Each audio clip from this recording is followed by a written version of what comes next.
It started with questions, not declarations, not dogma, just a whisper. In the space where the mainstream went silent, people were waking up, not to politics, but to patterns, to a strange dissonance between what they were told and what they could feel. And that's where New Age spirituality had always lived, in the spaces between the seen, in the quiet knowing that something more exists. For decades it grew like a silent forest, crystal by crystal, breathwork by breathwork, vision by vision.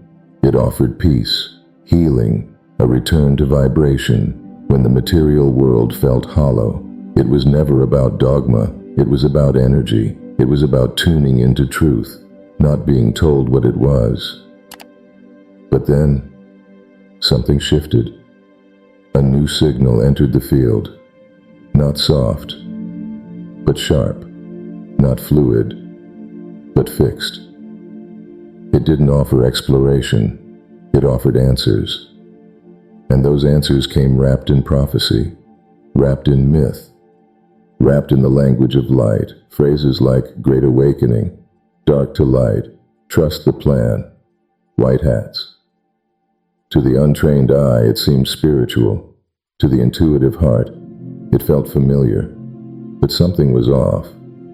Because this wasn't the gentle pull of truth, it was the hard grip of certainty, and that certainty was seductive. QAnon didn't scream its way into consciousness. It whispered, and whispers sound a lot like intuition, but it wasn't. It was constructed, engineered, a digital entity born on the outskirts of the internet, and yet, somehow, it found its way into yoga studios, into meditation groups, into spiritual communities. How?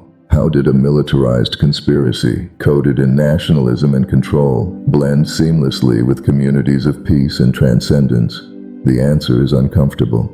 It's because the minds it reached were already open to questioning, open to paradox, open to the idea that what we've been told might be a lie.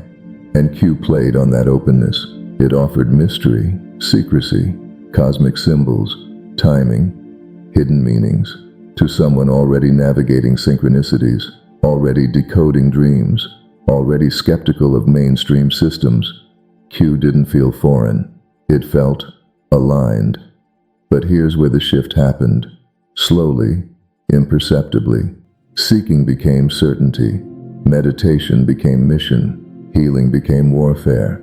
And the vibration shifted from openness to judgment, from unity to division, from love to fear, and all the while, it still spoke the language of light. Words like mission, warrior, chosen were now everywhere. But they no longer pointed inward. They pointed outward, at enemies, at them, at the cabal, at anyone who didn't believe. This wasn't just a spiritual path anymore. It was a narrative. A campaign, a battle for control of perception, but cloaked in transcendence. That's how it worked, not by overpowering truth, but by dressing manipulation in the robes of awakening. What made it so effective wasn't just what QAnon said, it was how it said it. It didn't preach, it seduced, it whispered in fragments, riddles, poetic dissonance. It spoke in drops, in breadcrumbs, in code. It gave you just enough to wonder and not quite enough to know. And for the spiritual mind, trained in metaphor, vision, synchronicity, that format was magnetic. It mirrored the way spirit speaks, in signs, in dreams, in patterns. So Q didn't feel foreign. It felt familiar, even divine. Every post was an invitation. Every number had a hidden meaning. Every obscure phrase became a doorway.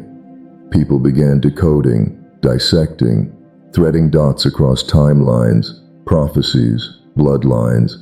And it didn't feel like obsession. It felt like mission, a sacred puzzle, a spiritual scavenger hunt across dimensions of information. And that was the genius.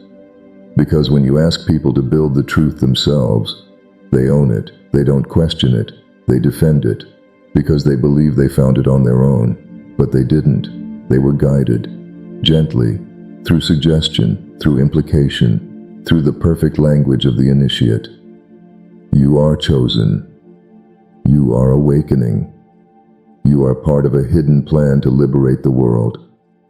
And who doesn't want to believe that? Especially when the world feels like it's falling apart.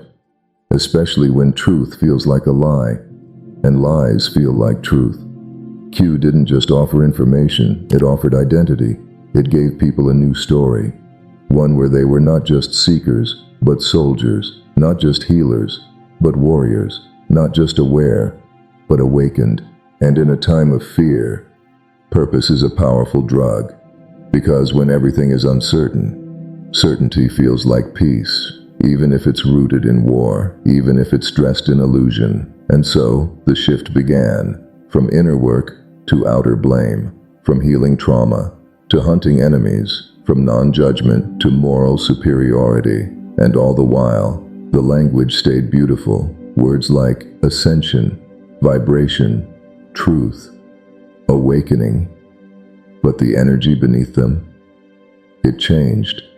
It narrowed. It calcified.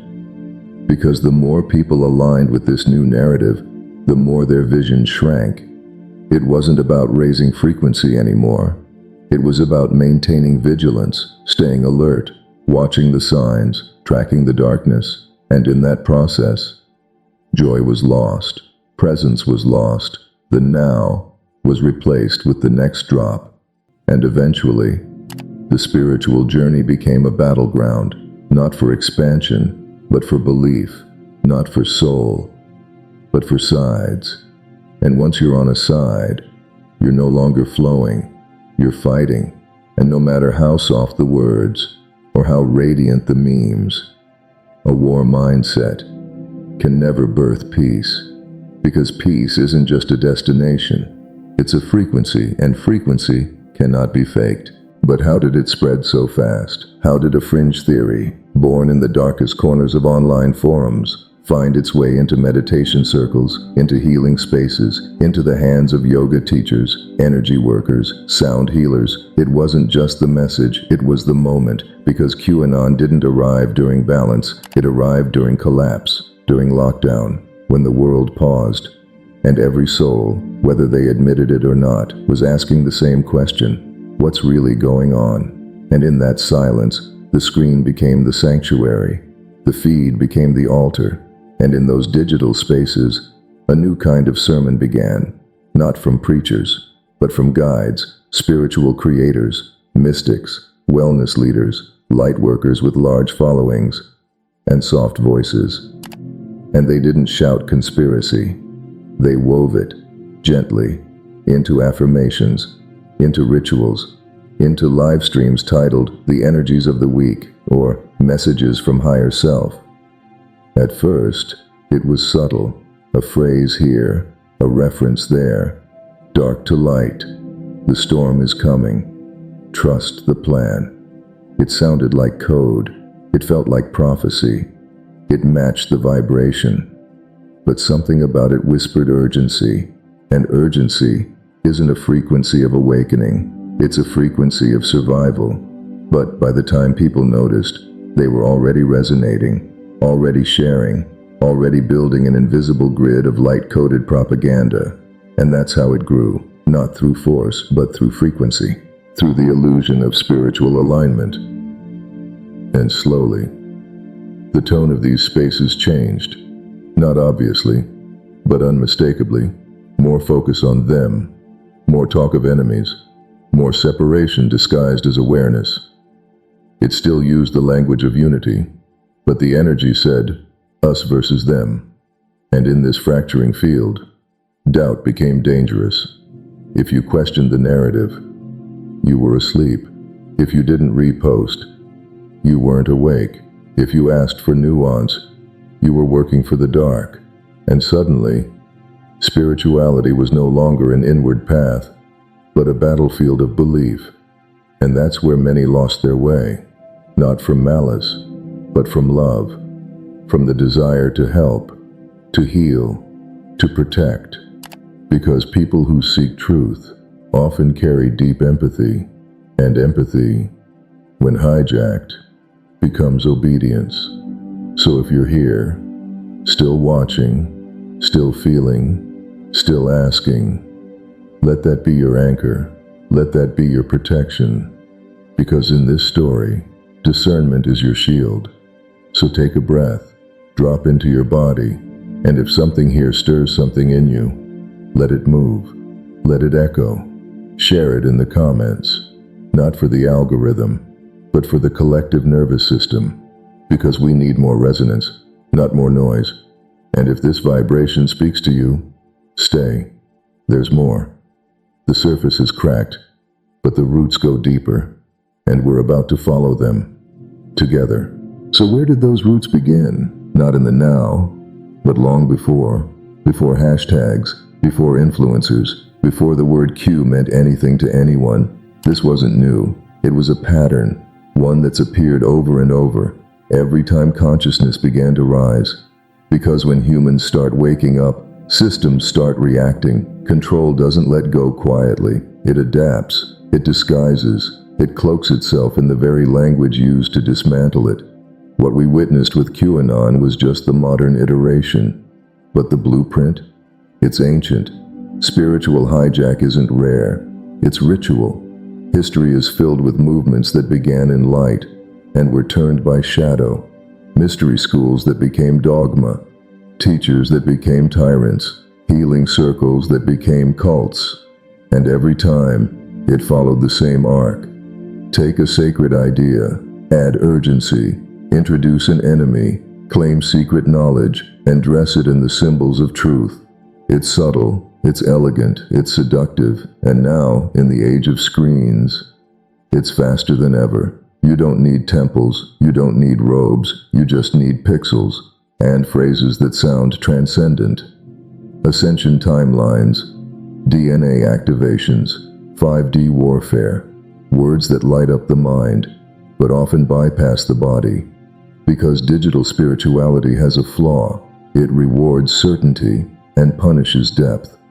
The bolder the claim, the further it travels, the more complex the truth, the more it's ignored, and in that environment, the soft voice of actual knowing gets drowned. It's no longer about the inner voice, it's about the viral voice, and slowly, we stop feeling, we start repeating, we stop checking in with the breath, and start scanning the feed. And the problem is this: you can't heal in someone else's narrative. You can't ascend if you're anchored in fear. And fear, dressed in cosmic clothing, is still fear. It contracts your nervous system, it tightens your energy field, it disconnects you from source. So how do you know what's real? You feel it, not through logic, not through fact-checking, but through vibration, through resonance. And right now, if something in you is softening, if your breath is deeper, if a part of you is whispering yes, then trust that. Because remembering doesn't come with noise, it comes with stillness. And in that stillness, something returns, something ancient, a sense that maybe, just maybe, you've always known. That truth doesn't arrive from the outside, it rises from within. And no amount of prophecy, no savior figure, no battle between light and dark can replace what your body knows when it's finally allowed to feel. So pause, breathe, and listen again. Not to me, not to a screen, but to the soft space where your knowing lives. That's where your path begins again, not in belief, but in presence. So what do we do now? If the language of light can be used for control, if sacred symbols can be weaponized, if even the vibration of love can be hijacked, then how do we trust anything? How do we walk this path without being pulled into someone else's prophecy?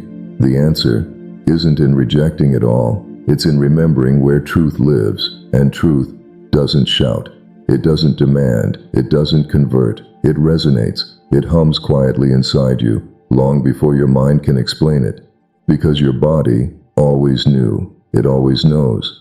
And if you want to reclaim your frequency, you don't need another theory. You need stillness, you need silence, you need breath, Because healing doesn't come from decoding the dark. It comes from embodying the light, not fighting shadows, but becoming so present, so grounded, so luminous, that shadows dissolve in your presence. But that kind of presence is rare. It's not taught in feeds. It's not found in echo chambers. It's cultivated in the slow, quiet, sacred act of feeling, of listening, of dropping beneath the noise. And that's not passive, that's power. Because in a world addicted to stimulation, choosing stillness is a revolution. In a culture built on division, holding unity is defiance. And in an algorithm that thrives on rage, choosing to stay soft is sacred. So if you're feeling the pull, to turn down the volume, to question even the truth tellers, to stop searching and start sensing, that's not weakness, that's wisdom. Because your sovereignty doesn't come from knowing more. It comes from needing less. Less drama, less fear, less prophecy, more presence, more vibration, more you. And when you reclaim that, the hijack ends, because you no longer outsource your awareness, you no longer hand over your intuition, you no longer trade your embodiment for excitement or urgency or being in the know. You don't need to know what's next, you need to know what's now, what's alive in your system, what's real, not because someone said so, but because you can feel it. So take this moment as an invitation to return to your rhythm, to your breath, to your body, and ask yourself, not what's true out there, but what's true in here. And when you find it, you'll know, because it won't demand anything. It will simply feel like home. So now we arrive at the end, but also the beginning. Because if you've made it this far, you already feel it. Something quiet, something steady, something true. The remembering has already begun, not because of this video, but because something in you was ready to release. Not truth, but the illusion that truth lives outside you, ready to untangle. From all the narratives that told you who you are, what to fear, who to blame, and what to believe. Because you've always known, somewhere beneath the noise, that your soul was never here for war. It was here to remember, to witness, to embody, to become the space where all duality dissolves. And in that space, you become sovereign, not because you claim it, but because you are it. And no conspiracy, no prophecy, no digital doctrine can take that from you. So breathe into that, right now, this breath, this moment, this awareness, because this is where the path begins again, where you stop being pulled outward and drop fully inward. And in that inwardness, there is power, there is clarity, there is peace. The kind of peace that doesn't need defending, the kind of clarity that doesn't need proving, the kind of presence that ends the war. Because the war was never out there, it was in here, in the conflict between who you were told to be and who you truly are. And now, that conflict is softening, because you are remembering that your light doesn't have to fight to shine, it simply shines, and it's enough. So carry this vibration forward, let it shape your choices, let it clear your field, let it remind you that being awake isn't about knowing more, it's about being more here, more real, more grounded, more you. And if this journey spoke to something deep in you, let it ripple, let it echo, speak back in the comments, share your frequency, your reflection, not as agreement, but as resonance. Because every voice that dares to reflect creates a field where others feel safe to feel. And if you want to stay in this field, if you want more of these whispers, these frequencies, then subscribe. Not for content, but for connection, for remembering, because we're building something here, not a channel, a temple, not a brand, a vibration, a reminder that truth doesn't need volume, it just needs space, and this is that space. So thank you for being here, for listening, for feeling, for remembering who you are, not a soldier, not a seeker, but a sovereign soul. Returning home. And now that you're back, let's begin again.